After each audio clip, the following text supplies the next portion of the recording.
saya Nisi Agung Khalifah Santi. Saya guru dari SD Negeri 4 Pesaden yang merupakan wali kelas 6. Hari ini saya akan melaksanakan kegiatan wawancara dengan teman sejawat saya sebagai kelengkapan tugas saya atau untuk melengkapi tugas-tugas saya dalam melaksanakan kegiatan PPB. Baik, saya akan perkenalkan dulu. Silakan. Terima kasih. Perkenalkan, nama saya Rindu Faridi. Saya guru di SD 4 Pesaden. Di sini saya mengajar di kelas 5.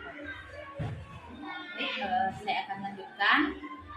Di sini saya akan mewawancarai Ibu selaku teman sejawat ataupun senior dari saya mengenai masalah-masalah yang terjadi di sekolah kita, yaitu SD Negeri 4. Baik, sebelumnya saya izin untuk merekam hasil dari wawancara ya. Yang pertama, pertanyaan saya, menurut Ibu, apa yang menyebabkan minat belajar peserta didik rendah?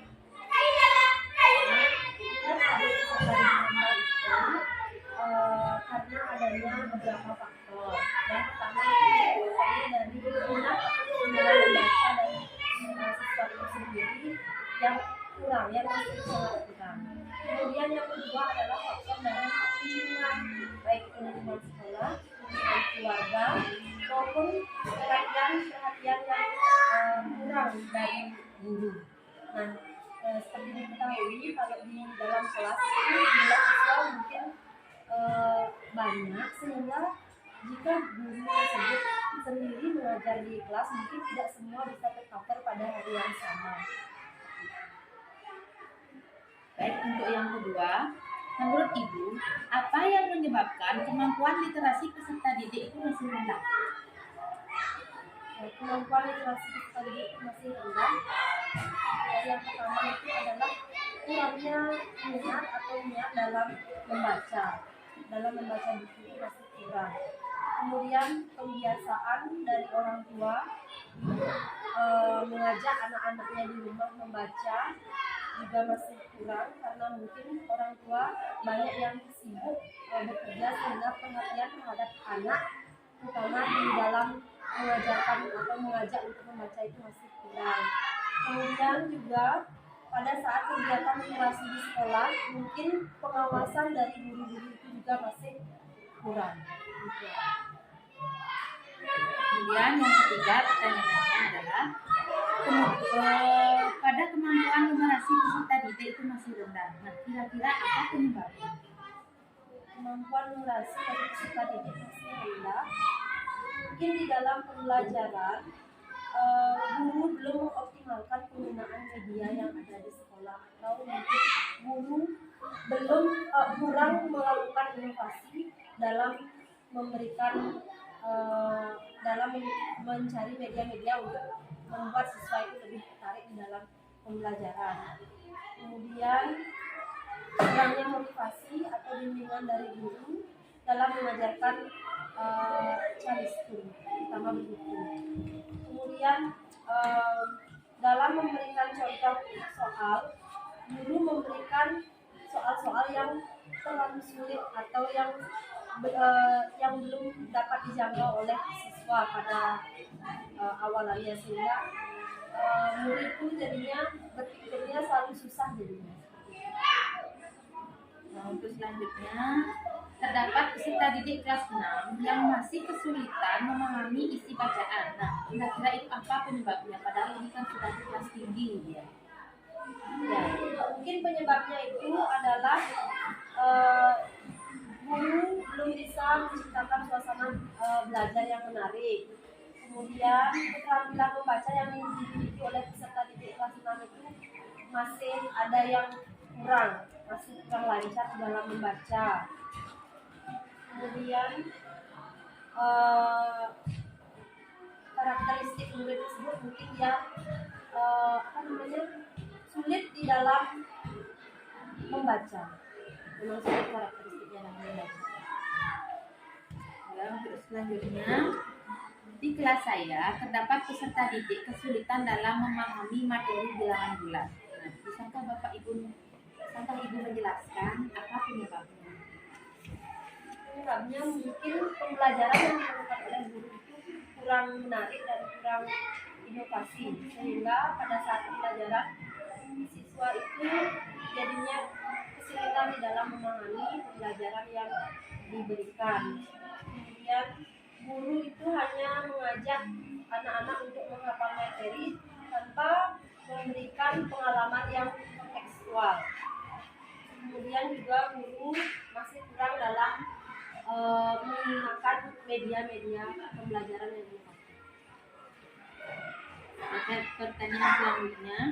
Dalam proses pembelajaran, salah satu faktor yang mendukung keberhasilan proses PBM adalah terjalinnya hubungan yang baik antara guru dan peserta didik. Akan tetapi, setelah saya amati, komunikasi antara guru dengan peserta didik itu belum terbangun dengan baik. Apa penyebab dari masalah tersebut? Komunikasi antara guru dan peserta didik kurang terjalin dengan baik mungkin saja karena guru jarang mengajak siswa itu untuk berkomunikasi secara intens dalam kelas. Kemudian juga guru kurang di dalam memahami latar belakang peserta didik itu sendiri. Pertanyaan selanjutnya, salah satu keberhasilan dalam proses PBM adalah adanya interaksi yang baik antara guru dan orang tua siswa. Selain dengan peserta didik, guru dengan orang tua siswa juga harus terjalin interaksi yang baik. Nah, interaksi antara guru dan orang tua mengenai aktivitas pembelajaran peserta didik masih terbatas. Apakah penyebab dari masalah tersebut?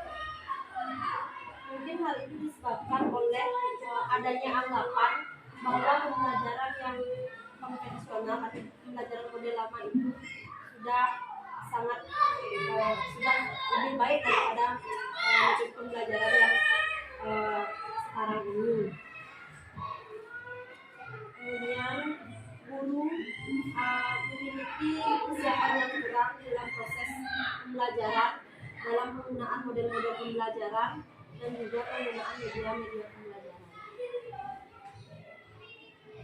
Terus selanjutnya, kegiatan literasi akhir-akhir ini sudah digalakkan. Akan tetapi, dari yang saya amati, kegiatan pelaksanaan gerakan literasi sekolah belum optimal. Nah, bagaimana masalah tersebut yang menyebabkan apa? Yang pertama mungkin penyebabnya itu adalah yang dijelaskan tadi, karena pengawasan guru pada saat kegiatan literasi itu masih kurang. Kemudian minat membaca dari siswa itu sendiri juga masih sangat rendah, dan juga sarana-sarana buku yang ada di sekolah tersebut juga masih sangat kurang. Mungkin saja ada beberapa sekolah yang masih belum memiliki perpustakaan, sehingga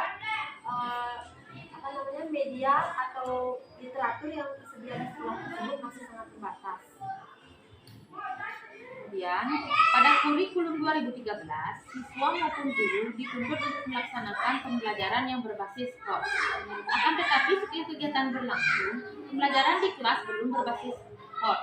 Nah, apakah penyebab dari masalah tersebut?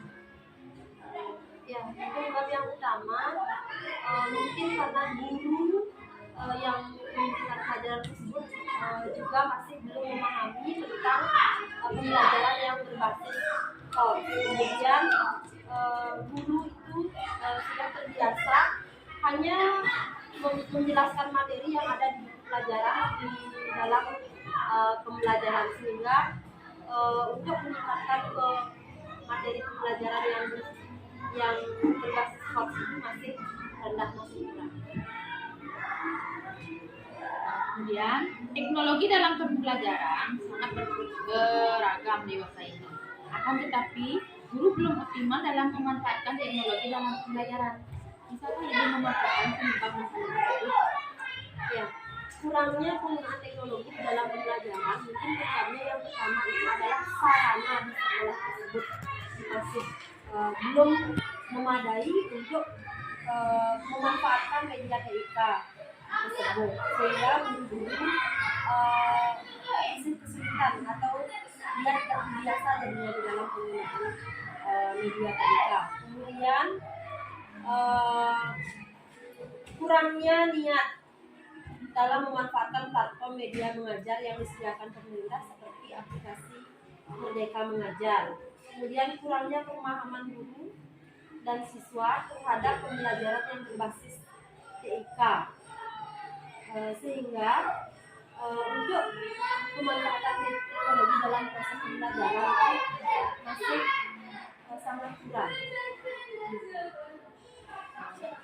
Kemudian yang terakhir guru ya, turunnya minat belajar siswa juga dipengaruhi karena guru belum optimal melakukan inovasi dalam pembelajaran. Bisakah Ibu memaparkan penyebab masalah tersebut? Penyebabnya mungkin dari guru itu sendiri, dia belum termotivasi atau kurangnya motivasi di dalam diri guru itu untuk melakukan inovasi dalam memberikan pembelajaran di kelas. Kemudian persiapan pembelajaran yang inovatif itu membutuhkan waktu yang cukup lama, sehingga guru mungkin merasa waktunya itu kurang, sehingga dia hanya biasa memanfaatkan model pembelajaran yang konvensional, sehingga dia belum mungkin jarang melakukan inovasi di dalam kegiatan pembelajaran. Baik, terima kasih atas waktu yang diberikan oleh Ibu. Jawaban yang Ibu berikan sangat membantu saya dalam mengerjakan tugas-tugas untuk menyempurnakan tugas. Baik, sekian hasil wawancara saya dengan Ibu Sejawat. Terima kasih atas waktunya. Saya tutup dengan Om Santi Santi.